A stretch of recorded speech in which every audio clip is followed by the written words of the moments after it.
ये सरकार नमस्कार। माहौल जबरदस्त शानदार। आई होप आपकी पढ़ाई मस्त चल रही है। एंड सर आपके एंड पे रिवीजन चल रहा है मस्त वाला। एंड पढ़ाई आपके एंड पर शानदार तरीके से हर चैप्टर वाइज कवर हो रही है। ओके सरकार, मैं बार बार कहता हूं आपको कि सर आपके लिए ये वक्त बेस्ट टाइम है।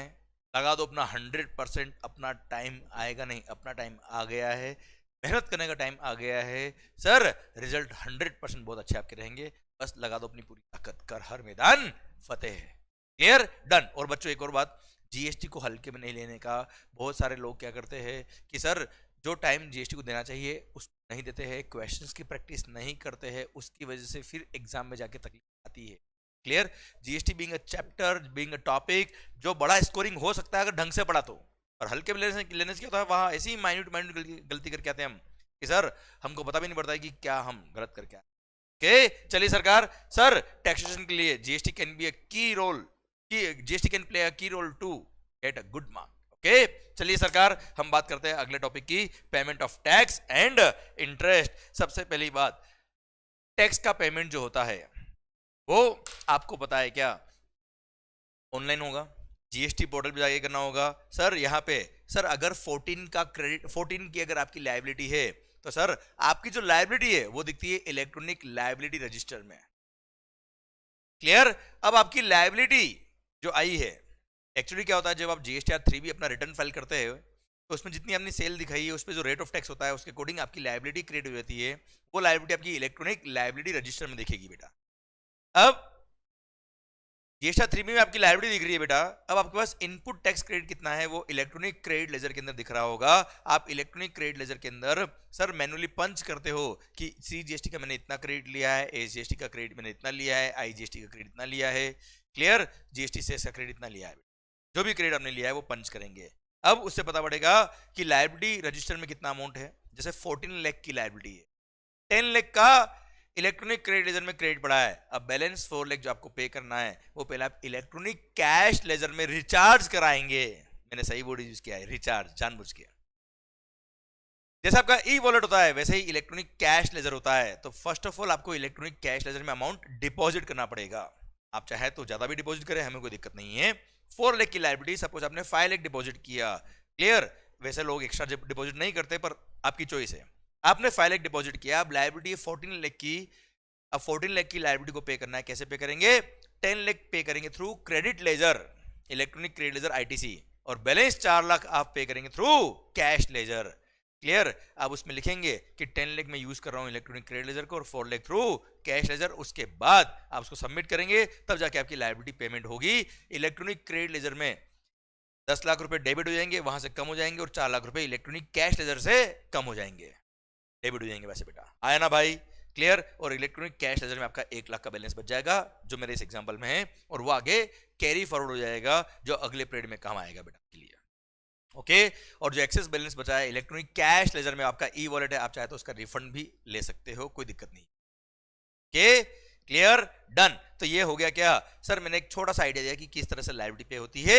नाउ एक एक पॉइंट को पढ़ते हैं ढंग से हम। Sir electronic cash laser, electronic cash laser, सबसे पहली बात सर जो आप अमाउंट जमा कराते हो, mode of deposit in the cash ledger क्या होगा। क्लियर, गवर्नमेंट बोलती ला बाबा ला पैसा दे। तो मालिक पैसा कैसे देने का, सबसे पहली बात सर आप ऑनलाइन पेमेंट कर सकते हो विदाउट एनी लिमिट। आईएमपीएस कर सकते हो बैंक के थ्रू बेटा, इमीडिएट ट्रांसफर होता है बेटा। यूपीआई के थ्रू भी पेमेंट कर सकते हो सर आप। क्रेडिट कार्ड डेबिट कार्ड के थ्रू भी पेमेंट होता है साहब, एंड नेट बैंकिंग थ्रू भी पेमेंट होता ही है के। पर अगर आप चाहे ऑफलाइन पेमेंट करना है तो बैंक के थ्रू एनईएफटी और आरटीजीएस कर सकते हो विदाउट एनी लिमिट। पर आपको बैंक जाके फिजिकली कैश जमा कराना है, चेक जमा कराना है, तो सर बैंक जाके जो ऑथराइज्ड बैंक है जीएसटी वाले सर, जहां पे गवर्नमेंट का अकाउंट मेंटेन होता है, वहां ओवर द काउंटर जाके मैक्सिमम 10,000 रुपए पर चालान पर टैक्स पीरियड ही अमाउंट आप डिपॉजिट कर सकते हो थ्रू बैंकिंग चैनल, फिजिकली जाके over the counter. Just to demotivate physical payments, government ने इस तरह का 10,000 का लिमिट रखा है बेटा। और आजकल वैसे भी ऑनलाइन पेमेंट बहुत स्मूथ हो गए बेटा। क्लियर, सारे ही लोग, जहां तक मुझे आइडिया है सर, बहुत रेयर कोई होता होगा जो ओवर द काउंटर जाके पे करता होगा, बाकी सारे लोग online payment. Okay sir, now Manual or physical challans are not allowed under GST regime. It is mandatory to generate the challans online on the GST portal. Sir अब होता क्या है, पहले एक बार ये पढ़िए. There is a single challan prescribed for all taxes, fees, penalty, interest, other payments to be made under the GST regime. अब होता है क्या है साहब, ये रहा देखो, मैं तुम्हें ऐड देता बेटा. सर ये इलेक्ट्रॉनिक कैश लेजर है बेटा. एक बार समझो बेटा, फिर मैं तुम्हें चालान से लिंक करके समझा दूंगा बेटा. यह है इलेक्ट्रॉनिक कैश लेजर का एक मैंने फोटो आपको दे रखा है जस्ट समझाने के लिए. ये डिस्क्रिप्शन कि क्या डिपॉजिट कर रहे हो, टैक्स है, इंटरेस्ट है, फी है, पेनल्टी अदर है. IGST वाला जमा करा रहे हो, CGST वाला, SGST या UTGST. आप अगर स्टेट में कवर होते हो तो GST होगा. आप अगर यूनियन टेरिटरी में रहते हो, आपका रजिस्टर्ड ब्रांच का यूनियन टेरिटरी में, तो UTGST होगा बेटा आपके लिए. सेस लायबिलिटी आती है सेस का कॉलम है आपके लिए, और टोटल. तो सर आप IGST का टैक्स कितना जमा करा रहे हो वो इधर आएगा, IGST का इंटरेस्ट कितना जमा करा रहे हो वह यहाँ आएगा. ये इलेक्ट्रॉनिक कैश लेजर में, ये इनको बोलते हैं, ये जो दिख रहा है ना आपको, ये चारों, इनको बोलते हैं क्या, मेजर हेड. क्या बोलते हैं बेटा इनको, मेजर हेड. एंड ये जो आपको दिख रहे हैं इनको बोलते हैं क्या, माइनर हेड. ओके मालिक, अब मेरी बात समझने की कोशिश करना. मैं आपको क्या, ये बात मैंने अभी आपको क्यों बोली, इसका रिलेवेंस आपको समझ में आएगा. सर इलेक्ट्रॉनिक कैश लेजर में जब आप अमाउंट डिपॉजिट करते हो तो आपको एक चालान फिल करना पड़ता है, जो GST पोर्टल पर जाएंगे, जनरेट चालान में आएगा. वहां पे आप क्या करेंगे, ऐसा ही एक पूरा चार्ट आपको दिखेगा. अब आपको कौन सा अमाउंट कौन से हेड में डिपॉजिट करना है वो फिल करेंगे आप. सर जैसे आपको IGST का टैक्स जमा कराना, तो आप यहां पे लिखेंगे कितना जमा कराना है, वो यहां पे आएगा. क्लियर, कितना CGST टैक्स है इधर आएगा, SGST का टैक्स, और सर कितना पेनल्टी है, लेट फी है, इंटरेस्ट है, सब कुछ ये आप अमाउंट फिल करेंगे मैन्युअली टाइप करके. Clear sir. तो respective major head wise, respective minor head wise, जितना आपको कैश डिपॉजिट करना है उतना आप respective head wise, minor head wise आप अमाउंट पंच करेंगे मैन्युअली. उसके बाद वहां पे सर एक बटन आएगा जनरेट चालान, तो जनरेट चालान पे क्लिक करेंगे तो चालान जनरेट हो जाएगा. चालान जनरेट होने के बाद में आप करेंगे क्या, मेक पेमेंट. अब मेक पेमेंट के लिए जैसे जाएंगे तो ये मोड ऑफ डिपॉजिट आपको दिखाएगा. सर फिर इनमें से मोड ऑफ डिपॉजिट आप सेलेक्ट करेंगे, उसके बाद आप अपने अकाउंट से पे करेंगे, तब जाके आपके अकाउंट से पैसा कटेगा, और ये चालान के थ्रू ये अमाउंट आपके respective head wise, minor head wise electronic cash ledger में डिपॉजिट हो जाएगा. आई होप बात समझ में आ गई मेरी आपको. Clear, this is how it is deposited. समझे. अब सर मान लो आपने ई चालान जनरेट तो कर दिया, पर अभी पेमेंट नहीं कर पाए किसी कारण से, तो ई चालान आपका सेव रहेगा and it is valid for 15 days. ऐसा नहीं कि उस टाइम पेमेंट नहीं किया तो चालान वापस से नया बनाओ बाद में, नहीं, 15 दिन तक सेव रहेगा. जब पेमेंट आपको करना होगा तब चालान को वापस से ओपन करेंगे, डायरेक्ट पेमेंट करेंगे, वापस से चालान फिल करने की जरूरत नहीं है, वो चालान सेव रहेगा आपका. Okay, the deposit made by one of the modes and in the prescribed manner will be credited to the electronic cash ledger of the taxable person. जो मैंने बताया आपको बेटा. CIN जब आप पेमेंट करते हो तो एक आइडेंटिफिकेशन नंबर इश्यू होता है. सर उसको बोलते हैं क्या, चालान आइडेंटिफिकेशन नंबर.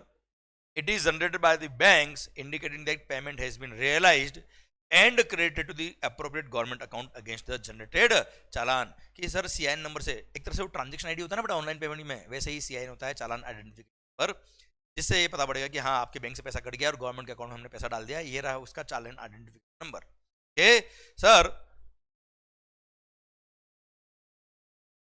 अब कैश लेजर देखो बेटा, इलेक्ट्रॉनिक क्रेडिट लेजर अगर होता है तो credit ledger can be used only for payment of tax liability, not of interest penalty. पर sir the amount reflected in cash ledger may be used for making any payment towards tax, interest, penalty, fee, any other amount under relevant tax period बेटा.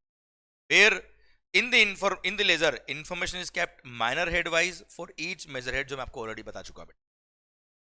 The ledger is displayed measure head wise, that is IGST, CGST, UTGST, SGST और cess. Each measure head is divided into 5 minor heads, tax, interest, penalty, fee और other, जो मैं आपको यहां बता चुका हूं ऑलरेडी. ठीक है. नाउ सर एक बड़ा इंपॉर्टेंट बात, सर अगर मान लो कोई फंड्स, जैसे इस एग्जांपल में आप यहां देखिए, यहां देखो आप, जैसे आपने IGST के इंटरेस्ट वाले माइनर हेड में, IGST का मेजर हेड, उसका इंटरेस्ट वाला माइनर हेड में 99,677 अमाउंट डिपॉजिट कर रखा है. सर अगर आपकी लायबिलिटी आती है तो 99,677 can be used only for IGST interest. मतलब the funds available in any major head can never be used for another major head, allowed नहीं।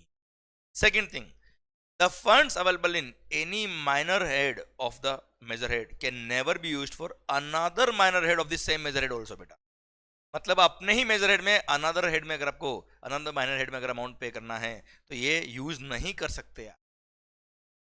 क्लियर? इसलिए चालान फिल करते वक्त आपको शांति से, ध्यान से, सर आपको रेस्पेक्टिव हेड वाइज आपको कौन सा माइनर हेड में कितना अमाउंट डिपॉजिट करना है वो आप प्रॉपरली फिल करेंगे, उसके बाद आप पेमेंट करेंगे तो रेस्पेक्टिव हेड वाइज आपका अमाउंट डिपॉजिट हो जाएगा। और अगर कभी मान लो किसी हेड में एक्स्ट्रा फंड पड़ा है और किसी की लायबिलिटी अलग है तो सर वो कैन नॉट बी यूज्ड। अब ऐसे केस में क्या करना होगा सर? Transfer of funds. तो सर यहां पे अगर फंड्स अवेलेबल है, मान लो इलेक्ट्रॉनिक कैश लेजर की बात करूंगा आपसे बेटा, आईजीएसटी में फंड्स अवेलेबल है टैक्स में, तो it can not be used for CGST और SGST. ITC of IGST can be used for CGST और एसजीएसटी, पर कैश लेजर में अगर बैलेंस है तो सर वो respective major head wise minor head wise ही काम आएगा। ठीक है सर, ये यहां पे लिखा है, this is very very good point. समझे? ये पॉइंट बहुत अच्छा पॉइंट है बेटा जो मैंने अभी आपको समझाया। ठीक है, पर अगर मान लो आपसे गलती से किसी मेजर हेड में सर एक्सेस अमाउंट जमा हो गया तो क्या करने का? Transfer of funds is allowed बेटा। तो सर क्या होगा? एक फॉर्म है बेटा जिसके थ्रू आप क्या करेंगे सर? फंड्स आप फॉर्म फिल करेंगे कि मेरे को इस मेजर हेड से, इस मेजर हेड के इस माइनर हेड से फंड इस मेजर हेड के इस माइनर हेड में ट्रांसफर करना है। जैसे यहां से आपको फंड यहां ट्रांसफर करना है या यहां से फंड यहां ट्रांसफर करना है, तो एक फॉर्म फिल करेंगे, उस फॉर्म के थ्रू फंड ट्रांसफर हो जाएगा और उसके बाद सर वो फंड जैसे ही उस रेस्पेक्टिव हेड में पहुंचा उसके बाद आप अपना जीएसटी 3B फाइल करें, क्योंकि जैसे ही फंड यहां पहुंच जाएगा उसके बाद एसजीएसटी की लायबिलिटी को पे करने के लिए एसजीएसटी का टैक्स का अमाउंट काम आ जाएगा। अदरवाइज डायरेक्ट आप इसको यूज नहीं कर सकते दूसरे हेड की लायबिलिटी के लिए। ओके एंड हाँ, एक मेजर हेड से दूसरे मेजर हेड में फंड ट्रांसफर अलाउड है, एक माइनर हेड से उसी मेजर हेड के दूसरे माइनर हेड में फंड ट्रांसफर अलाउड है, एक minor head of major head से दूसरे मेजर हेड के माइनर हेड में भी फंड ट्रांसफर अलाउड है। मतलब यहां से आप कहीं से भी किसी भी मेजर हेड के किसी भी माइनर हेड में फंड ट्रांसफर कर सकते हो, कोई रेस्ट्रिक्शन नहीं है। इनफैक्ट सर अगर मान लो आपके डिस्टिंक्ट पर्सन है, कौन है बच्चे? डिस्टिंक्ट पर्सन, सर जिसके साथ पेन नंबर सेम है बेटा, ये रहा इसका पेन नंबर सेम है, अगर आपको डिस्टिंक्ट पर्सन को भी फंड्स ट्रांसफर करने हैं तो yes that is also allowed. जहां पर आप क्या करेंगे? वो प्रिस्क्राइब फॉर्म फिल करके सर सीजीएसटी और आईजीएसटी के किसी भी माइनर हेड के फंड को आप अपने डिस्टिंक्ट पर्सन के सीजीएसटी और आईजीएसटी के फंड में कैश लेजर में फंड ट्रांसफर कर सकते हो, अलाउड है, कोई दिक्कत नहीं। बस कंडीशन क्या है? जिसका फंड आप ट्रांसफर कर रहे हो उसकी खुद की लायबिलिटी पे हो जानी चाहिए। पता पड़ा खुद की लायबिलिटी पेंडिंग और डिस्टिंक्ट पर्सन को फंड ट्रांसफर कर रहा है बेटा, आया ना? पहले खुद की लायबिलिटी पे कर, फिर दूसरे अकाउंट में दूसरे डिस्टिंक्ट पर्सन को फंड ट्रांसफर करो। क्लियर? डन। आई होप ये बात भी आपको समझ में आ गई, रिवाइज हो गई बेटा, आया ना भाई? चलिए सर ये पढ़ो, देखो। Further the registered person is also allowed to transfer the amount available in any minor head of the CGST और SGST to any of the minor head of the CGST और IGST of the distinct person also, that is from one GSTIN to another GSTIN of the same pen, if there is no unpaid liability in the electronic liability register of the transferor। जो transfer कर रहा है उसके पास कोई unpaid liability नहीं है तो अपने डिस्टिंक्ट पर्सन को सीजीएसटी और आईजीएसटी का फंड उसके रेस्पेक्टिव सीजीएसटी और मेजर हेड के किसी भी माइनर हेड में फंड ट्रांसफर कर सकता है। क्लियर? डन। अब सर एक बात आती है क्या? अब सपोज मान लो आपने सीजीएसटी से फंड ट्रांसफर किया, कहां पर? एसजीएसटी में, या एसजीएसटी से फंड ट्रांसफर किया कहां पर?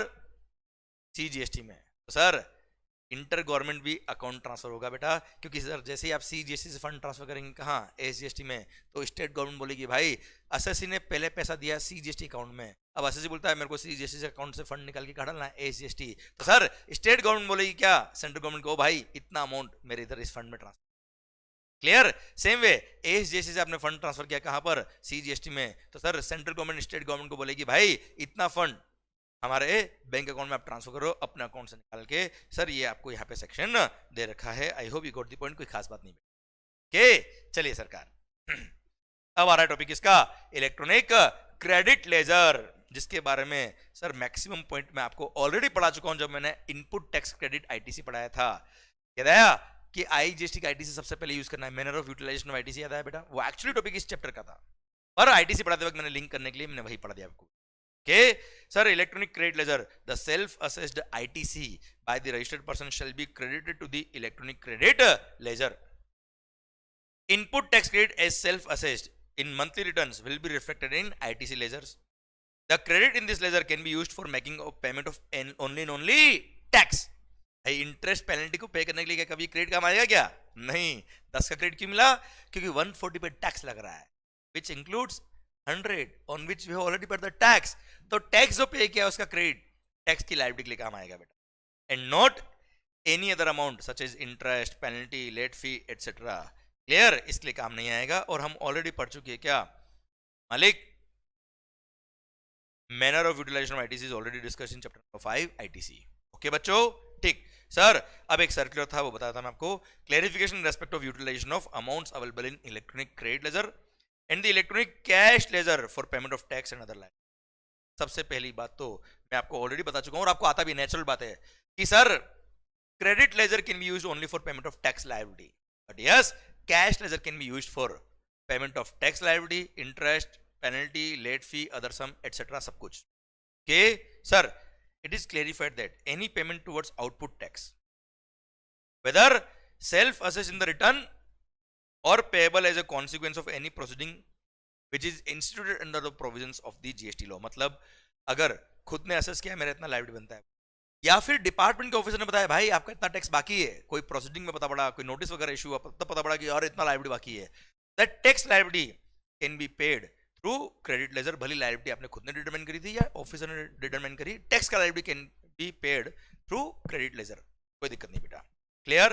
पर अब मान लो आपका ऐसा कोई इनवर्ट सप्लाई था जिसमें रिवर्स चार्ज मैकेनिज्म में रेसिपिएंट खुद लायबल है टैक्स पे करने के लिए, तो क्या वो आपका आउटवर्ड सप्लाई है भाई साहब? तो आपका इनवर्ट सप्लाई है और इनवर्ट सप्लाई पे हमेशा टैक्स जो पे करना होता है that has to be paid in cash only.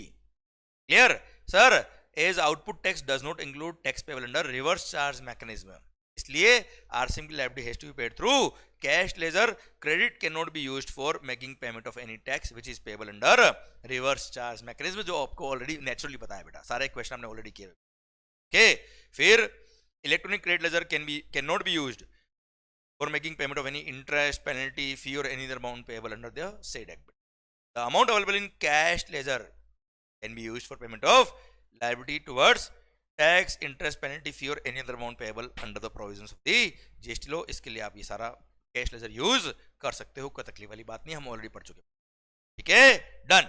अब transfer of input tax credit, inter government account fund transfer, जो मैंने चैप्टर नंबर 1 जब पढ़ा था उससे पहले फर्स्ट डे याद करो सर, फर्स्ट डे याद करो। मैंने आपको बताया था कि सर गुड्स बना था महाराष्ट्र में, महाराष्ट्र से बनके कहाँ गया था? गुजरात, गुजरात से बनके कहाँ गया? राजस्थान। अल्टीमेटली गुड्स का डेस्टिनी क्या था? Rajasthan. Sir ultimately goods consume का हुआ राजस्थान, तो सर रेवेन्यू किसको मिलेगा? राजस्थान को। याद आई बात आपको ये? क्लियर? तो सर याद आया फंड ट्रांसफर, पहले आईजीएसटी से फंड गया, पहले सी और एस से फंड गया आईजीएसटी में, आया ना भाई? तो सेंट्रल गवर्नमेंट स्टेट गवर्नमेंट भी आपस में फंड ट्रांसफर करती है। जितना क्रेडिट सीजीएसटी का काम आया आईजीएसटी के लिए, उतना fund central government CGST account से आईजीएसटी फंड में ट्रांसफर करेगी। जितना क्रेडिट आईजीएसटी का काम आया किसके लिए? एसजीएसटी के लिए, उतना fund central government IGST account से निकाल के रेस्पेक्टिव स्टेट गवर्नमेंट का अकाउंट डालेगी। जितना क्रेडिट एसजीएसटी का काम आया किसके लिए? आईजीएसटी के लिए, उतना फंड स्टेट गवर्नमेंट क्या करेगी? अपने टैक्स वाले अकाउंट से निकाल के वो रेस्पेक्टिव सेंट्रल गवर्नमेंट के आईजीएसटी वाले फंड में ट्रांसफर करेगी बेटा। आया ना भाई? क्लियर? ये हमने पढ़ा रखा ऑलरेडी, ये सेक्शन में ये लिख रखा है क्या मालिक? चलिए sir, electronic liability register, I hope sir अब आपको चीजें कनेक्ट हो रही है बेटा, और आपको अब इंपॉर्टेंट समझ में आ रही है कि जो हमने डे 1 पे पढ़ा था या जो पहले पढ़ लिया वो अब कितना अच्छा काम आ रहा है, अब कितना टाइम बच रहा है बेटा अपना, और लिंकिंग के साथ भी पढ़ाई हो रही है बेटा। सबसे इंपॉर्टेंट बात तो ये है अपनी, है ना मालिक? इसलिए सबसे इंपॉर्टेंट क्या है? लिंकिंग से पढ़ाई करना। ओके, आओ बच्चों, electronic liability register. Electronic liability register will reflect all the liabilities of a taxable person for a particular tax period. सारी लाइबिलिटी दिखेगी सर उसके अंदर, भले वो टैक्स की हो, इंटरेस्ट की हो, पेनल्टी की हो, लेट फी हो, सारी लाइबिलिटी बेटा। Now very important point, what is the order of discharge of tax and other dues. सबसे पहले आप आपकी खुद की जो self assessed tax and other dues, जो प्रीवियस टैक्स पीरियड के बाकी वो पहले पे करेंगे। Tax as well as other dues. Other dues मतलब होता है क्या? अदर ड्यूज का मतलब होता है इंटरेस्ट, पेनल्टी, फी और any other amount payable under the act और द रूल्स मेड अंडर। मतलब करंट टैक्स पीरियड का tax plus current tax period का प्रीवियस टैक्स पीरियड का अगर कोई टैक्स बाकी है वो इंटरेस्ट, पेनल्टी, लेट फी सब कुछ प्रीवियस पीरियड का पहले पे करेंगे। उसके बाद करंट पीरियड का tax, interest and other dues वगैरह सब कुछ जो भी है वो आप पे करेंगे। उसके बाद अगर सेक्शन में 73 और 74 का कोई लायबिलिटी आता है तो उसको आप पे करेंगे। Clear? This is the order of payment of liability. Okay बच्चों, ये भी कभी कभी क्वेश्चन बन जाता है एग्जाम में, बहुत कर्जा हो रखा है जीवन। आइए बच्चों, सर ये ई लेजर्स के बारे में और क्या कह दिया, देखना ध्यान से। लास्ट पॉइंट है बेटा, इलेक्ट्रॉनिक कैश लेजर,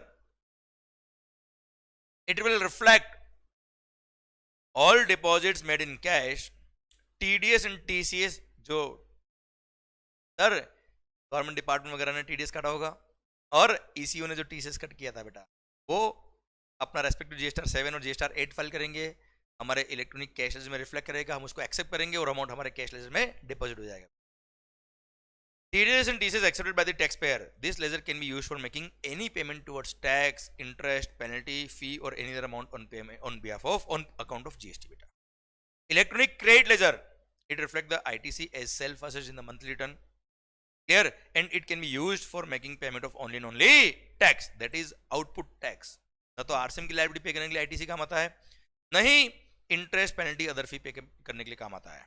अब electronic liability register will reflect the total liability of a taxpayer for a particular month. ठीक है बच्चों, ये वापस रिवाइज हो गया एक समरी फॉर्म में। आइए बच्चों, very very very important point of this chapter. सरकार लग गए क्या? इंटरेस्ट। Section number 50। अगर sir delayed payment of tax होता तो क्या लगेगा? इंटरेस्ट। अब सर सबसे पहली बात, सबसे इंपॉर्टेंट बात, सर सबसे काम की बात, मालिक व्हेन इंटरेस्ट इज पेएबल, दो केस में इंटरेस्ट की बात आएगी। सर वो पढ़ने से पहले एक बात मैं आपसे शेयर करूंगा, what do you mean by interest? What do you mean by interest? आपका किसी में इंटरेस्ट है क्या मैं उसकी बात कर रहा हूं? किसी का आप में इंटरेस्ट है क्या मैं उसकी बात कर रहा हूं? नो। ब्याज, time value of money, interest is nothing but the time value of money. आपने गवर्नमेंट का पैसा लेट पे किया तो गवर्नमेंट को इंटरेस्ट दे दो, समझे मेरी बात? That is what is called interest. Time value of money is called interest. तो sir when interest is payable, first अगर assessee payment of tax late करता है, if there is delay in making payment of tax, आपको पता है GST में monthly payment of tax करना पड़ता है। Clear sir? वो भी जीएसटीआर 3B फाइल जब करते हो वही due date of filing, GSTR 3B is the due date of filing the due date of making payment of tax. तो due date of filing return ही due date of payment of tax होता है। उससे बाद अगर आपने return file किया है, उसके बाद अगर आपने टैक्स पे किया है, तो सर ऐसे केस में ड्यू डेट के बाद अगर आप रिटर्न फाइल करते हो मतलब आपने पेमेंट लेट किया है। सेकेंड थिंग, आपने रिटर्न तो टाइमली फाइल कर दिया पर उस रिटर्न के अंदर कुछ ट्रांजेक्शन डिस्क्लोज करना रह गया, गलती हो गई, जो बाद में सब्सिक्वेंट पीरियड में जब आपको आइडेंटिफाई हुआ गलती हो गई तो सब्सिक्वेंट टैक्स पीरियड में आप सर रेक्टिफिकेशन ऑफ एरर्स कर सकते हो कि सर उस पीरियड में मेरे से गलती हो गई, अब मैं उसका टैक्स पे कर रहा हूं, तो तब भी अगेन टैक्स लेट पे हुआ है, इंटरेस्ट पे करना पड़ेगा। ओके, तो when interest is payable, interest is payable in following two circumstances. First, delay in payment of tax in full और in part within the prescribe period बेटा। Second, आपने ITC avail किया था जो गलत था, रॉन्गली अवेल्ड आईटीसी को आपने यूज कर लिया। अच्छा, रॉन्गली अवेल्ड आईटीसी, जैसे आपको कोई कार थी, कार का क्रेडिट आपको पता है नहीं मिलता है, मान लो ब्लॉक क्रेडिट में कवर है साहब, you are not eligible to avail the credit of GST paid on car. आपने ले लिया बेटा, पर उस कार के क्रेडिट को यूज नहीं किया, उससे पहले आपको पता पड़ गया अरे भाई गलत क्रेडिट लिया है, और आपने उस क्रेडिट को क्या कर दिया, रिवर्स कर दिया। इट मींस आपने उस क्रेडिट को यूज नहीं किया, तो गवर्नमेंट का कोई फंड ब्लॉक भी नहीं हुआ। गवर्नमेंट का जब फंड ही ब्लॉक नहीं हुआ तो इंटरेस्ट की बात भी नहीं आएगी। तो सर इंटरेस्ट की बात कब आएगी? Sir in case of utilisation of the wrongly availed input tax credit. If ITC is wrongly availed but not utilized, then interest will not be paid. दो केस में इंटरेस्ट की बात आएगी, आए ना भाई? सर एक तो आपने टैक्स लेट पे किया है, सेकंड रॉन्गली अवेल्ड ITC को यूज कर लिया। ITC wrongly availed but not utilized, no interest liability. ITC wrongly availed as well as utilized, तो जितना यूटिलाइज किया है, जिस दिन यूटिलाइज किया है उस दिन से आपको इंटरेस्ट पे करना पड़ेगा, जब तक कि वो गलत ITC आपने वापस गवर्नमेंट को पे नहीं कर दिया, रिवर्स नहीं कर दिया, तब तक का इंटरेस्ट बेटा। Okay, now what is the rate of interest? In both the cases, the rate of interest is 18% only. Simple interest, number of days के हिसाब से 18% per annum is the rate of interest. Okay, now what is the period for which interest is to be calculated? Clear, sir? In case of belated payment of tax, due date तो आपको पे करना था, due date पे नहीं किया, तो sir अगले दिन से, जैसे 20 तारीख से ड्यू डेट, तो 21 तारीख से जब आप पे करेंगे तब तक का इंटरेस्ट आपको कैलकुलेट करना पड़ेगा नंबर ऑफ डेज के हिसाब से। Okay, now in case of utilisation of wrongly availed ITC, sir अब दिल थाम के देखना, ये मैं आपको समझाता हूं सर, बहुत ही सुंदरता से समझ में आएगा, पूरा ध्यान मेरी तरफ रखना, 1 मिनट में क्लियर हो जाएगा पॉइंट। सर एक काम करता हूं, चलो मैं पहले आपको बिलेटेड पेमेंट ऑफ टैक्स की पूरी कहानी बता देता हूं। अगर आपने टैक्स लेट पे किया है, 2 मिनट के लिए इसको पेंडिंग रखना बेटा, 2 मिनट बाद बताऊंगा क्या मैं बता रहा हूं बेटा। अगर आपने टैक्स पेमेंट लेट किया तो ऐसे केस में इंटरेस्ट पे करना पड़ेगा। क्लियर? अब इंटरेस्ट पे करना पड़ेगा 18% पर annum पे करना पड़ेगा। कितने अमाउंट पे करना पड़ेगा? जितना अमाउंट आपने लेट पे किया उस पे बेटा। किस रेट से? 18% पर annum से। कितने नंबर ऑफ डेज के हिसाब से? ड्यू डेट के बाद जो नेक्स्ट डे है वहां से लेके जब आपने पे किया तब तक का इंटरेस्ट पे करना पड़ेगा। Now on which amount interest is payable? Sir suppose जनवरी महीने की लायबिलिटी थी कितने की? 14 लाख की। जनवरी महीने का रिटर्न फाइल करने का ड्यू डेट था क्या बेटा?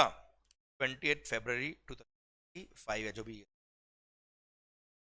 20 फरवरी इज द ड्यू डेट। आपने सर ये रिटर्न लेट फाइल किया और आपने रिटर्न कब फाइल किया बेटा? 25 मार्च को फाइल। जनवरी महीने का रिटर्न आपने कब फाइल किया बेटा? 25 मार्च को फाइल किया। क्लियर? अब सर जनवरी महीने का लायबिलिटी था 14 लाख का, आपके पास ITC था कितने का बेटा? 10 लाख का। ठीक है, नाउ पॉइंट कम्स कि सर आपको कितने पे इंटरेस्ट पे करने का है? पूरे 14 लाख पे करना है या net tax payable in cash जो 4 लाख रुपए था उसे भी पे करना है बेटा? तो सर ध्यान देना, if you delay in making payment of tax, clear, तो उस केस में इंटरेस्ट किस अमाउंट लगेगा? This is very very important point. Clear? Amount on which interest is payable पर बहुत इजी पॉइंट है बेटा। सर अब ऐसे केस में आप खुद देखिए, सरकार अगर आप ड्यू डेट को रिटर्न फाइल कर देते तो क्या होता? सर 10 लाख का तो क्रेडिट वैसे भी था आपके पास, तो अल्टीमेटली आप गवर्नमेंट को टैक्स पे कितना करते? 4 लाख ही करते ना बेटा। तो रिटर्न लेट फाइल करने की वजह से गवर्नमेंट का पैसा ब्लॉक कितना हुआ? 4 लाख रुपए ब्लॉक हुआ। 4 लाख रुपए गवर्नमेंट को नहीं मिला, 4 लाख रुपए गवर्नमेंट को लेट पे हुआ है। इसलिए इन this case interest will be payable only on the net tax payable in cash which is 4 lakh रुपए। तो सर केवल 4 लाख रुपए पे इंटरेस्ट लगेगा कब से? 21 फरवरी से लेकर 21 फरवरी से लेकर सर 25 मार्च तक का इंटरेस्ट पे करना पड़ेगा at the rate of 18% per annum is per number of days. Clear? कितने पे? Net tax payable in cash 4 lakh पर। सेकंड केस, अभी जो अमेंडमेंट आया, बड़ा सुंदर अमेंडमेंट। अच्छा 4 लाख पे इंटरेस्ट क्यों लगा बेटा? यहां मत पढ़ना, मेरी तरफ सुनो, 1 मिनट में ऐसा फिट करूंगा, मजा आ जाएगा जीवन में। सर आपको क्वेश्चन भी दे रखे मैंने आपको, क्वेश्चन से भी आपको और अच्छे से क्लैरिटी मिल जाएगा। क्वेश्चन जब करेंगे तब आप मालिक पहले सुन लो, मजा आ जाएगा गारंटी। सरकार इंटरेस्ट कितने में लगा इस केस में? 4 लाख पे। क्यों लगा? क्योंकि आपने गवर्नमेंट का फंड यूज किया, गवर्नमेंट का फंड ब्लॉक किया, 4 लाख रुपया नहीं पे किया आपने गवर्नमेंट को टाइम से, इसलिए गवर्नमेंट ने आपसे इंटरेस्ट ले लिया। कितने पे लिया? 4 लाख पे लिया, पूरे 14 लाख पे नहीं लिया। Net tax payable in cash क्यों लिया? क्योंकि आपने 4 लाख सरकार को पे नहीं किया। मैं कह रहा हूं मैंने 20 फरवरी को या उससे पहले ही ये 4 लाख रुपए भी गवर्नमेंट को पे कर दिए थे और कैश लेजर में अवेलेबल थे। मतलब मेरा लायबिलिटी था 14 लाख का बेटा, क्लियर? ये मुझे कब तक पे करना था? 20 फरवरी या उससे पहले पहले पे करना था। मेरे पास एज ऑन 20 फरवरी आईटीसी अकाउंट में बैलेंस था 10 लाख का, और इलेक्ट्रॉनिक कैश लेजर में भी बैलेंस था कितने का? 4 लाख का। अब इसका मतलब क्या है कि मेरे पास 10 लाख का क्रेडिट ऑलरेडी था और 4 लाख रुपए कैश लेजर में था, मतलब मैं ऑलरेडी गवर्नमेंट को 4 लाख पे कर चुका था बेटा, तभी तो कैश लेजर बैलेंस था। मेरे कैश लेजर में रिचार्ज हुआ, मतलब मैंने 4 लाख रुपए गवर्नमेंट को पे कर दिया, तो बस रिटर्न फाइल नहीं किया मेरे मालिक। आप मुझे बताओ, सरकार को तो मैं ऑलरेडी उनके जो 4 लाख थे पे कर चुका था ना यार, वो तो केवल रिटर्न फाइल करने में लेट हो गया। इसीलिए इस बार सर सरकार ने बेनिफिट दिया हर एसएससी को और बोल दिया क्या, अगर on the due date of filing return आपके पास इलेक्ट्रॉनिक कैश लेजर में कुछ बैलेंस था, तो जितना बैलेंस था उतने अमाउंट पे हम आपसे इंटरेस्ट चार्ज नहीं करेंगे। अगर पूरा 4 लाख था तो कोई इंटरेस्ट चार्ज नहीं होगा। इस एग्जाम्पल मान लो आपके पास बैलेंस होता केवल कितना, 3 लाख रुपए बैलेंस होता है इलेक्ट्रॉनिक कैश लेजर में, और वो जब आपने बाद में रिटर्न फाइल किया उस टाइम यूज कर लिया, तो 3 लाख रुपए पे कोई इंटरेस्ट नहीं लगेगा। 1 लाख रुपए जो आपका शॉर्ट था, 1 लाख रुपए आपने बाद में और डिपॉजिट किया होगा कैश लेजर में और फिर रिटर्न फाइल किया होगा, तो केवल 1 लाख पे ही इंटरेस्ट लगेगा 21 फरवरी से लेकर 25 मार्च तक at the rate of 18% per annum. I think पूरी बात सिस्टम में फिट हो गई बेटा। भारत माता की जय। अगर कोई ऐसे रिटर्न फाइल करने में लेट होता है, पूरी कहानी खत्म होती है। अब ठीक है मालिक? सर वापस बोल देता मैं, अगर कोई ऐसे रिटर्न फाइल करने में लेट हुआ, merely he delayed in filing the return, तो ऐसे केस में इलेक्ट्रॉनिक क्रेडिट लेजर में अगर बैलेंस था तो net tax payable in cash जो है, जो 4 लाख इस एग्जांपल में, उसी पे इंटरेस्ट लगेगा। पर अगर वो अमाउंट भी उसके, या वो अमाउंट या उससे उसमें से कुछ अमाउंट उसके इलेक्ट्रॉनिक कैश लेजर में ऑलरेडी था as on the due date of filing return, तो उतने अमाउंट पर इंटरेस्ट चार्ज नहीं करेंगे। अगर वो अमाउंट आपके जब तक आपने due date of filing return था तब तक आपके पास बैलेंस मेंटेन था, तो उतने बैलेंस पे कोई इंटरेस्ट चार्ज नहीं होगा। जैसे इस एग्जांपल में अगर 4 लाख का पूरा पूरा बैलेंस आपके कैश लेजर में अवेलेबल था as on 20 February, no interest will be charge. पर सर अगर एज ऑन 20 फरवरी आपके पास इलेक्ट्रॉनिक कैश लेजर में ओनली बैलेंस 3 लाख ही था, तो net tax payable in cash आपके पास कितना बचा? 1 लाख। 1 लाख पे आपको इंटरेस्ट पे करना पड़ेगा at the rate of 18% per annum। और अगर कैश लेजर में बैलेंस नहीं होता, जब आपने रिटर्न फाइल किया 25 मार्च को, तभी कैश लेजर में पेमेंट करके फिर आपने रिटर्न फाइल किया, तो ऐसे केस में 21 फरवरी से लेकर 25 मार्च तक पूरे 4 लाख पे इंटरेस्ट लगेगा। क्लियर? डन। ये बात करूं कब? When you delayed in filing the return. Clear? पर अगर आपने रिटर्न तो फाइल कर दिया था पर उसमें कोई ट्रांजेक्शन डिस्क्लोज करना रह गया, जैसे जनवरी महीने का रिटर्न 20 फरवरी को फाइल तो कर दिया, पर जुलाई महीने में याद आया कि जनवरी महीने का कोई लायबिलिटी मेरा कुछ इनवॉइस थे, 2 इनवॉइस वो मेरे डिस्क्लोज करना रह गए थे, मिस हो गए मेरे से साहब। जब जुलाई महीने का आपने रिटर्न फाइल किया, कब? 20 अगस्त से उससे पहले पहले, मान लो आपने 18 अगस्त को फाइल किया जुलाई महीने का रिटर्न, तब आपने सर वो 2 जो आपका बिल था सर उसका लायबिलिटी पे किया, जो था उसका लायबिलिटी था 14 लाख का बेटा। अब भले ही 10 लाख का क्रेडिट है आपके पास और बैलेंस 4 लाख ही आप पे कर रहे हो, कोई फर्क नहीं पड़ता। रिटर्न आपने फाइल कर दिया उसके बाद, सर सब्सिक्वेंट पीरियड के रिटर्न में अगर आप कोई लायबिलिटी डिस्क्लोज करके पे कर रहे हो, तो आपको एंटायर ग्रॉस टैक्स लायबिलिटी जो 14 लाख है उस पे पूरे पे आपको इंटरेस्ट पे करना पड़ेगा। बात खत्म। क्लियर? पूरे 14 लाख पे इंटरेस्ट पे करना है। रिटर्न फाइल करने में लेट हो गए थे तो net tax payable in cash उसी पे इंटरेस्ट पे करना, और उसमें भी कैश लेजर में अगर बैलेंस था तो उस पर इंटरेस्ट पे करने की जरूरत नहीं। सेकेंड, अगर आपके सर रिटर्न फाइल करने में आप लेट नहीं हुए, रिटर्न में कोई लायबिलिटी डिस्क्लोज करना रह गई थी, रिटर्न तो फाइल कर दिया, उसके बाद सब्सिक्वेंट टैक्स पीरियड में आपने सर वो लायबिलिटी डिक्लेयर करके फिर वो लायबिलिटी पे करी, तो ऐसे केस में ग्रॉस टैक्स पेबल जो होगा आपका 14 लाख का, उसी पे आपको इंटरेस्ट पे करना पड़ेगा पूरे 14 लाख। सेकेंड एक्सेप्शन, जब आपका कोई प्रोसीडिंग सेक्शन नंबर 73 या 74 का डिमांड नोटिस वगैरह आया आप पे, और उस सेक्शन नंबर 73 74 की वजह से आपने कोई टैक्स पे किया, तो अगेन ग्रॉस टैक्स लायबिलिटी होती है 14 लाख की। इस एग्जांपल में भले वो 10 लाख रुपए आपने क्रेडिट लेजर के थ्रू पे किया, 4 लाख कैश के थ्रू पे किया, 14 लाख पे इंटरेस्ट पे करना पड़ेगा। क्या मालिक? रेस्पेक्टिव मंथ की ड्यू डेट से लेकर, ड्यू डेट से नेक्स्ट डे से लेकर जब आप पे करेंगे तब तक का इंटरेस्ट, जैसे 20 फरवरी ड्यू डेट थी तो 21 फरवरी से लेकर जब आप पे करेंगे तब तक का interest 18% per annum, simple number of days के हिसाब से। भारत माता की जय। खत्म। ओके मालिक, बड़ा सुंदर पॉइंट था इसका। मुझे क्वेश्चन भी एक्सपेक्टेड एग्जाम्स के अंदर, मैंने क्वेश्चन भी क्वेश्चनर बुक में आपको दे रखा है, क्लियर। और मैंने जो क्वेश्चनर का लेक्चर में इस लेक्चर के बाद दूंगा आपको, उस क्वेश्चन आपको मिल जाएंगे। जरूर से उस क्वेश्चन को हल्के में ना ले और अच्छे से उसको सोल्व करें, हाथ से सोल्व करना। भले मैंने क्वेश्चन सोल्व करा दिया, फिर भी हाथ से सोल्व करना, वरना एग्जाम में गलती हो। चलिए सर, ये तो डिलेड पेमेंट ऑफ टैक्स में कितना इंटरेस्ट लगता है वो बता दिया मैंने आपको। सर किस अमाउंट लगता है वो बता दिया मैंने आपको। Now in case of wrongly availed ITC, उस पे रॉन्गली अवेल्ड आईटीसी को अगर आपने यूज कर लिया, रिपीट, रॉन्गली अवेल्ड आईटीसी को अगर आपने यूज कर लिया, तो जितना अमाउंट आपने यूज किया उस पे क्या लगेगा, इंटरेस्ट। नाउ उसमें कैसे कैलकुलेशन होती, आप सिंपल सा समझना पॉइंट। सर मैं यहां समझाता हूं बेटा। मान लो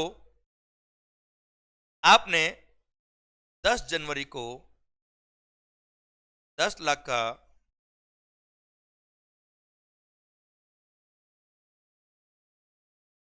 रॉन्ग आईटीसी अवेल किया, 10 जनवरी को 10 लाख का रॉन्ग आईटीसी अवेल किया, क्लियर, ठीक है साहब। अब जनवरी महीने का जब रिटर्न फाइल कर रहे थे आप, उस टाइम ही आपको एहसास हो गया कि मैंने 10 लाख का क्रेडिट रॉन्गली यूज कर लिया, या जनवरी महीने का आपका लायबिलिटी था ही नहीं, फरवरी महीने में आपको रियलाइज हो गया 10 लाख का क्रेडिट गलत था, आपने उस wrongly ITC, wrong availed ITC को पहले ही क्या कर लिया, रिवर्स कर लिया, यूज नहीं किया, there is no point of any interest at all, ठीक है। या फिर सेकंड केस, मान लो 10 जनवरी को आपने 10 लाख का क्रेडिट रॉन्गली अवेल किया, आपके पास बहुत सारी दूसरी परचेजेस भी थी, उन सब का भी आपका जनवरी महीने का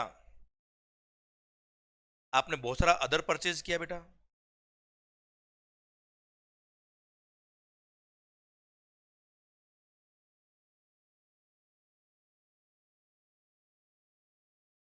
अदर परचेज पे आपने आईटीसी लिया 20 लाख का, तो टोटल आईटीसी एज ऑन 31 जनवरी आपके पास हो गया कितना, 30 लाख का बेटा।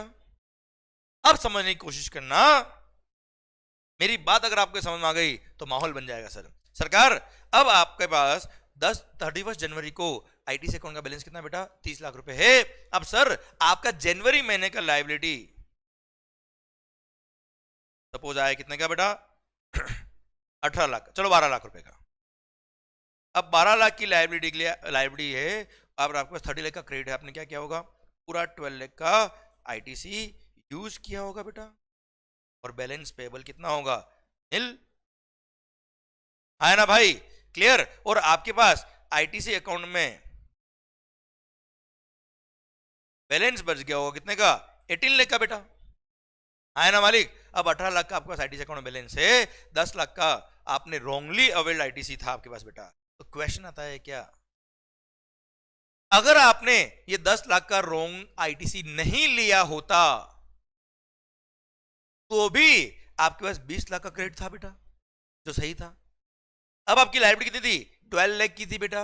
अब आप मुझे बताओ, ये 12 लाख की लायबिलिटी के लिए 20 लाख का क्रेडिट आपके पास ऑलरेडी था, तो भी 8 लाख का बैलेंस बचता था ना मेरे पास। इट मींस अगर आपने wrongly availed ITC use avail नहीं भी किया होता तो भी गवर्नमेंट का कोई पैसा ब्लॉक नहीं हुआ बेटा, क्लियर। सर अगर लायबिलिटी होती कितनी की, मैं तो कह रहा हूं 40 लाख की लायबिलिटी होती, और आपने 30 लाख का, चलो 40 की जगह 15 लाख 45 लाख कर दो, 45 लाख की लायबिलिटी होती और 30 लाख का आपके पास आईटीसी था, ये पूरा 30 लाख का आपने यूज कर लिया होता और बैलेंस 15 लाख आपने पे किया होता। यहां इस केस में आप देखिए, ये 10 लाख का अगर आप रॉन्गली अवेल्ड आईटीसी नहीं लेते तो ऐसे केस में 20 लाख का क्रेडिट था, 20 लाख का क्रेडिट होता तो यहां गवर्नमेंट को आप 25 लाख रुपए पे करते। इट मींस इस केस में आपका 10 लाख का पैसा जो था आपने गवर्नमेंट का ब्लॉक कर दिया, है ना भाई। इसलिए जब आपको ऐसे केस में एहसास होगा कि मैंने रॉन्गली अवेल्ड आईटीसी को यूज कर लिया, नाउ जब आप 10 लाख रुपए पे करेंगे अलोंग विथ इंटरेस्ट पे करेंगे, पर अगर आपके इलेक्ट्रॉनिक क्रेडिट लेजर का बैलेंस 10 लाख रुपए से कम नहीं गया था, I repeat, electronic credit laser का बैलेंस जैसे अभी 18 लाख रुपए है, सर कभी 10 लाख से कम गया ही नहीं। जैसे जनवरी महीने का लायबिलिटी पे करने के बाद बैलेंस है कितना, 18 लाख रुपए। सेम वे फरवरी महीने में भी कुछ आईटीसी आया होगा, कुछ लायबिलिटी पे किया होगा, मार्च में भी कुछ आईटीसी आया होगा, कुछ लायबिलिटी पे किया होगा। अल्टीमेटली जुलाई महीने में पता पड़ा कि 10 लाख का क्रेडिट मैंने जनवरी में गलत लिया था, पर जुलाई महीने तक आपके आईटीसी अकाउंट का बैलेंस कभी 10 लाख से कम गया ही नहीं, इट मींस व्हाट, वो रॉन्गली अवेल्ड आईटीसी की वजह से हमने गवर्नमेंट का फंड्स कभी ब्लॉक किया ही नहीं। इसका मतलब अगर हमने वो रॉन्गली 10 लाख का क्रेडिट नहीं भी लिया होता तो भी कभी भी हमारा एक्स्ट्रा लायबिलिटी पे करने का बात नहीं आता। सर हमारे लिए, सर हमने गवर्नमेंट का कोई फंड ब्लॉक नहीं किया है, हमने वो रॉन्गली अवेल्ड आईटीसी एक तरह से यूज किया ही नहीं है, इसलिए कोई इंटरेस्ट पे करने की जरूरत नहीं है। वो 10 लाख का क्रेडिट आप सिंपली क्या कर देंगे, रिवर्स कर देंगे। आई रिपीट, जुलाई महीने में, मेरे इस एग्जांपल में जस्ट में ले रहा हूं, जुलाई मंथ में आपको एहसास हुआ कि मेरी वो रॉन्गली आईटीसी जो लिया था 10 लाख का वो रॉन्गली अवेल्ड था, तो ऐसे केस में सर अगर जुलाई महीने तक आपके आईटीसी अकाउंट का बैलेंस 10 लाख या उससे ज्यादा ही रहा, उससे कम कभी गया ही नहीं, तो ऐसे केस माना जाएगा कि वो 10 लाख आपने कभी यूज किया ही नहीं है, no interest is payable in this case. Second case, अगर जुलाई महीने में आपको एहसास हुआ कि 10 लाख का मैंने क्रेडिट रॉन्गली अवेल किया था, अब सर जनवरी महीने का लायबिलिटी 20 फरवरी को आपने पे किया, तो 20 फरवरी या उसके बाद कभी भी अगर आपके आईटीसी अकाउंट का बैलेंस वो 10 लाख से कम गया, इट मींस वो रॉन्गली अवेल्ड आईटीसी को आपने यूज किया। सर इट मींस आपने वो रॉन्गली अवेल्ड आईटीसी को यूज करके लायबिलिटी गवर्नमेंट की कम पे करी बेटा, है ना। तो जिस महीने में आपने वो रॉन्गली अवेल्ड आईटीसी को यूज किया, या मैं कह दूं जिस महीने में आपके आईटीसी अकाउंट का बैलेंस 10 लाख से कम गया, कम हुआ, उस महीने मान लेंगे कि आपने वो आईटीसी रॉन्गली जो था उतना आपने यूज कर लिया जितना बैलेंस कम हुआ। जैसे किसी महीने में फरवरी महीने की लायबिलिटी पे करते वक्त आपके पास आईटीसी अकाउंट का बैलेंस हो गया कितना, 8 लाख रुपए हो गया। जनवरी का लायबिलिटी पे किया तब आईटीसी अकाउंट बैलेंस कितना कितना था, 18 लाख, मतलब जनवरी में आपने रॉन्गली अवेल्ड आईटीसी यूज नहीं किया। फरवरी महीने में आपका लायबिलिटी आया और आपने कुछ आईटीसी और लिया होगा, कुछ लायबिलिटी आया, लायबिलिटी पे करते वक्त आपने आईटीसी यूज किया और फिर आईटीसी अकाउंट का बैलेंस कितना हो गया, 8 लाख रुपए हो गया बेटा। अब फरवरी महीने का आपने लायबिलिटी पे किया होगा कब, 20 मार्च या उससे पहले, जब भी रिटर्न फाइल किया होगा बेटा आपने। अब सर पॉइंट आता है क्या, सर इसका मतलब उस 10 लाख में से 2 लाख का रॉन्ग आईटीसी आप यूज कर चुके हो, क्योंकि आईटीसी अकाउंट का बैलेंस अब 8 लाख रुपए ही रह गया, 8 लाख ही रह गया। It means you have utilised ₹2 lakh out of those wrongly availed ITC, now you have to pay the interest on ₹2 lakh. कब आपने पे किया, 2 लाख रुपए गवर्नमेंट को बाद में। अच्छा, जुलाई महीने तक आपका आईटीसी अकाउंट का बैलेंस 8 लाख रुपए ही रहा बेटा। It means out of 10 lakh 8 lakh तो आपने कभी यूज किया ही नहीं, 2 लाख आपने यूज किया कब, फरवरी महीने। अब फरवरी महीने से आपको इंटरेस्ट पे करना पड़ेगा ऑन ₹2 लाख, 18% पर annum, किस अमाउंट पर, 2 लाख पर। कब से, तो due date of filing return फरवरी महीने का क्या था बेटा, 20 मार्च, या फिर actual filing of return for the month of February, whichever is earlier. जैसे आपने रिटर्न फाइल किया था कब बेटा, 18 मार्च को, इट मींस आपने रॉन्गली अवेल्ड आईटीसी का भी यूज कर लिया 18 मार्च को, तो 19 मार्च से इंटरेस्ट चालू हो जाएगा। जब जुलाई में आप पे करेंगे तब तक का इंटरेस्ट ऑन ₹2 लाख। या फिर आपने रिटर्न फाइल क्या मानो कब, 25 मार्च को, तो हम तो ये मानेंगे कि रिटर्न फाइल करने की ड्यू डेट क्या थी बेटा, 20 मार्च, तो 20 मार्च को आपने क्रेडिट यूज कर लिया था 2 लाख रुपए। 21 मार्च से, 25 मार्च और 20 मार्च, विच एवर इज अर्लियर, 20 मार्च, तो 21 मार्च से लेके जब आप सर जुलाई महीने में वो 2 लाख रुपए गवर्नमेंट को पे करेंगे तब तक का इंटरेस्ट 18% पर annum बेटा, आया ना भाई। तो आई रिपीट, जिस महीने में आपका आईटीसी अकाउंट का बैलेंस वो 10 लाख से कम गया, तो जितना कम गया उतने अमाउंट कम मान लेंगे यूज किया उस महीने में आपने, तो उस महीने से क्या लगेगा, इंटरेस्ट। तो कब से लगेगा, उस महीने की रिटर्न फाइल करने की ड्यू डेट या actual filing of return for that particular month, which ever is earlier, वहां से लेके जब आप फाइनली सर टैक्स पे करेंगे गवर्नमेंट को तब तक का interest at the rate of 18% per annum on that amount which fail short out of ₹10 lakh बेटा, हाँ है ना भाई, डन। ये पूरा इंटरेस्ट का कहानी खत्म होता है। अब sir in case of wrong utilisation of ITC, है ना भाई, ये और ये कहानी पूरी खत्म होती है। अब शायद मेरी बात आप तक पहुंच गई बहुत सुंदरता से। तो अगर आपने रॉन्गली अवेल्ड आईटीसी को यूज नहीं किया, no interest. Wrongly availed ITC को यूज कर लिया, तो जैसे जनवरी का क्रेडिट था और जनवरी में यूज कर लिया, तो 20 फरवरी जनवरी महीने की ड्यू डेट होती बेटा वो, या एक्चुअल फाइलिंग ऑफ जनवरी महीने का return which ever is earlier, उस दिन से लेके जब आप गवर्नमेंट को टैक्स पे करेंगे रॉन्गली अवेल्ड आईटीसी वाला, तब तक का interest 18% per annum on that amount जो आपने यूज किया रॉन्गली। क्लियर, डन, भारत माता की जय। अब एक लास्ट सर्कुलर बेटा regarding this interest, clarification on charging of interest in case of wrong availment of ITC. Wrong availment of IGST credit and reversal thereof. बेटा सिंपली बोला है कि देखो आपके पास आईजीएसटी का भी बैलेंस होता है, ईजीएसटी का भी बैलेंस होता है और एसजीएसटी का भी बैलेंस होता है। बेटा ये तीनों का बैलेंस मिला के आपके पास था 18 लाख रुपए का, इसमें से आईजीएसटी वाला आईटीसी था 5 लाख का। ये 5 लाख आपने रॉन्गली अवेल किया था। क्लियर? अब 5 लाख रुपए का आपने आईजीएसटी का आईटीसी रॉन्गली अवेल किया। क्लियर?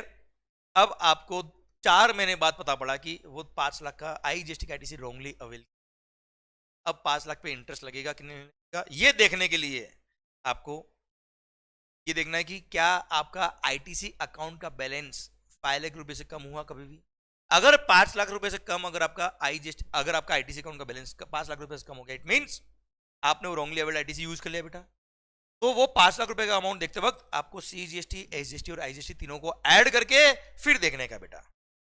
मतलब आपका हो सकता है आईजीएसटी अकाउंट का बैलेंस कम हो गया हो 5 लाख से बेटा, पर आईजीएसटी, सीजीएसटी प्लस एसजीएसटी तीनों मिला के आपका कभी भी आईटीसी अकाउंट का बैलेंस 5 लाख रुपए से कम कभी नहीं हुआ। तो ऐसे केस में no interest will be payable. कारण क्या है, ये तीनों को टोटलिटी में क्यों देखा जाता है बेटा, क्योंकि आईजीएसटी का आईटीसी आपने रॉन्ग अवेल किया वो ठीक है बेटा, पर सर लायबिलिटी पे करते वक्त सबसे पहले आईजीएसटी का आईटीसी को यूज करते बेटा, है ना।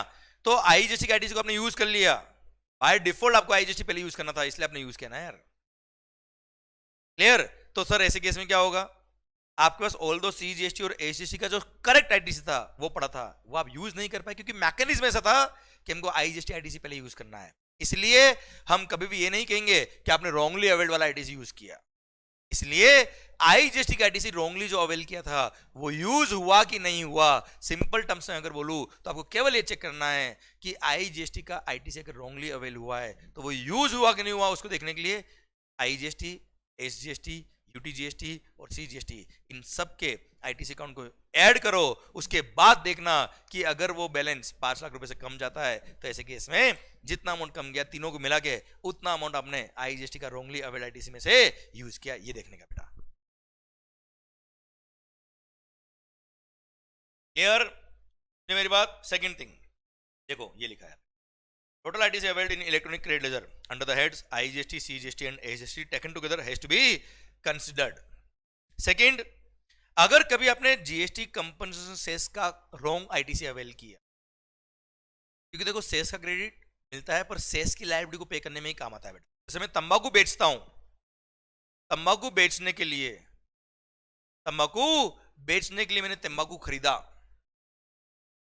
सिगरेट बेचने के लिए मैंने तंबाकू खरीदा, तो सिगरेट की सेल पर मेरे को जीएसटी सेस की लायबिलिटी भी आती है। जीएसटी सेस की लायबिलिटी को पे करने के लिए मैंने परचेज से टोबैको पे सेस पे किया होगा, सेस के लिए सेस का क्रेडिट मिलता है। सेस का क्रेडिट सीजीएसटी, एसजीएसटी, आईजीएसटी में काम नहीं आता। क्लियर? इसलिए कभी अगर रॉन्गली अवेल्ड सेस का क्रेडिट था, अब वो आपने यूज किया कि नहीं किया, तो उसके लिए केवल सेस का ही बैलेंस देखेगा, उसके लिए CGST plus SGST plus IGST मत देखेगा। क्लियर? सर क्या लिखा है? No, because ITC in respect of compensation cess on account of supply of goods or service can be utilized only towards payment of compensation cess leviable on supply of such goods or services। क्योंकि cess का credit कभी भी IGST, CGST और SGST में काम नहीं आता, और आई का क्रेडिट तो सी और एस दोनों में काम आता ना यार बेटा। इसलिए आई का क्रेडिट रॉन्गली अवेल किया, उसको यूज किया कि नहीं किया, उसके लिए आई, सी और एस तीनों का आईटीसी क्लब करके फिर देखने का कि आईटीसी अकाउंट का बैलेंस कम हो रहा है कि नहीं हो रहा है। पर कंपनसेशन सेस का बैलेंस अगर आपने रॉन्गली अवेल किया है और उसको यूज करा कि नहीं करा, ये देखने के लिए आपको जीएसटी कंपनसेशन सेस का आईटीसी अकाउंट का बैलेंस देखना रहेगा। वो अगर कम चला गया तो ऐसे केस में ये मान लेंगे सेस का क्रेडिट आपने यूज कर लिया है जो रॉन्गली अवेल। ठीक है, डन। तो उसमें सीजीएसटी, एसजीएसटी, आईजीएसटी क्लब करने की जरूरत नहीं, केवल सेस के लिए सेस ही देखने का बेटा।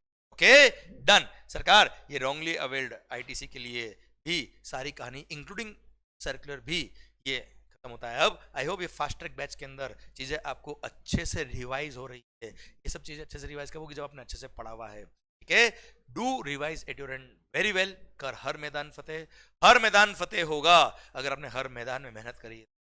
सर आई होप ये payment of tax and interest भी खत्म हुआ। नाउ हाउ इज द जोश? Hi sir, clear? इसी के साथ भारत माता की जय। ये चैप्टर खत्म होता है। अब अगर आपको इसका क्लिक करना है तो you can click this point और बाद में अपनी लैंग्वेज में आप नोट कर लेना अपने बुक के अंदर बेटा। पर मैंने इसकी क्वेश्चन आपको क्वेश्चन बुक में आपको और इजीली और अच्छे से डन। इसी के साथ ये लेक्चर यही खत्म होता है। अब कर हर मैदान फतेह। क्लियर? फतेह होगी आपकी, हमेशा होगी। बस मेंटेन योर कॉन्फिडेंस, अच्छे से पढ़ाई करें, खुश होकर पढ़ाई करें, पूरी ताकत लगा। क्लियर? क्योंकि आपके बेस पर सर आपके फ्रेंड्स के, आपके दोस्तों के, आपके पेरेंट्स के, आपके सब वालों के सपने टिके हुए थे। सो लगा दो अपना एकदम, वक्त आ गया है पूरी मेहनत का। और अगर मजा आ गया हो लेक्चर के अंदर तो do share with your friends and sir comment में माहौल जबरदस्त शानदार जरूर लिख देना। हर लेक्चर जो आप पढ़ रहे हो उससे अगर आपको हेल्प मिली हो तो do like, do subscribe and put a comment कि मजा आ गया। Thank you so much, love you lot. और अगर हमारी मेहनत आपको सर रंग ला रही हो तो दुआओं में जरूर। Thank you so much, take care, bye bye.